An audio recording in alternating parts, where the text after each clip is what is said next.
এরপর হলো আমরা আসি সব থেকে বড় পয়েন্ট, যে আমাদের কি কি পড়া লাগবে আর কি কি পড়া লাগবে না তা জানতে হবে। সো আমি তোমাদের প্রথম পয়েন্টেই বললাম যে আমাদেরকে অবশ্যই থিওরি এবং ইনফোতে বেশি গুরুত্ব দিতে হবে, অর্থাৎ 90 to 95% প্রশ্নই আমার থিওরিটিক্যাল এবং ইনফরমেটিভ এমসিকিউ আসে। সো এটার জন্য আমরা করবোটা কি ভাইয়া? এটার জন্য ভাইয়া সোজা বাংলা ভাষায় আমাদেরকে একটা বই পড়তে হবে, সেটা হলো হাজারি স্যারের বই। এই বইয়ের উপর কোনো বই নাই আমাদের কেমিস্ট্রির ক্ষেত্রে। যে তোমার প্রশ্ন করবে, সেটা মেডিকেল অ্যাডমিশন হোক অথবা ভার্সিটি অ্যাডমিশন হোক অথবা ইঞ্জিনিয়ারিং অ্যাডমিশন হোক, সে হলো হাজারি স্যারের বই পড়ে বড় হয়েছে। তুমিও যদি পাস করতে চাও, ভালো রেজাল্ট করতে চাও, তাহলে তোমাকেও হাজারি স্যারের বই পড়তে হবে। এখন আমাদের ঢাকার বেশ কিছু কলেজ, ইভেন দেশের বিভিন্ন কলেজে আসলে অন্য বই পড়ানো হয়। অন্য বই পড়ালে পড়াক ভাই, তুমি শুধুমাত্র হাজারি স্যারের বই পড়বা। যারা উপরের দিকে মেডিকেলে চান্স পায়, তাদেরকে তুমি যদি জিজ্ঞাসা করো, তারা 99.99% মানুষজনই বলবে যে তারা হাজারি স্যারের বই পড়ছিল। যারা ঢাবিতে পড়ে অথবা অন্য কোনো যে কোনো ভালো ভার্সিটিতে পড়ে উপরের র্যাঙ্কে, তাদেরকেও জিজ্ঞাসা করবে, তারা বলবে ভাই আমি হাজারি স্যারের বই পড়তাম।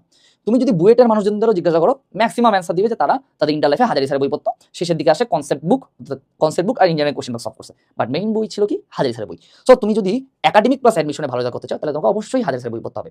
কেমিস্ট্রির ক্ষেত্রে তোমাদের একটা জিনিস বলে রাখি, আমার কথাটা মিলাই নিও, তুমি কোশ্চেন ব্যাংক খুলবা মেডিকেল অ্যাডমিশন এবং ভার্সিটি অ্যাডমিশনে, যে কোনো এগ্রি, জিএসটি, রাবি, জাবি, চবি, তুমি দেখবা যে আমার সবগুলো ইনফো আছে আমার হাজারি স্যারের বইয়ে। যতগুলো এমসিকিউ আছে, তুমি যদি হাজারি স্যারের বই ভালোভাবে পড়ো, তাহলে তুমি সবগুলো পারবা। এখন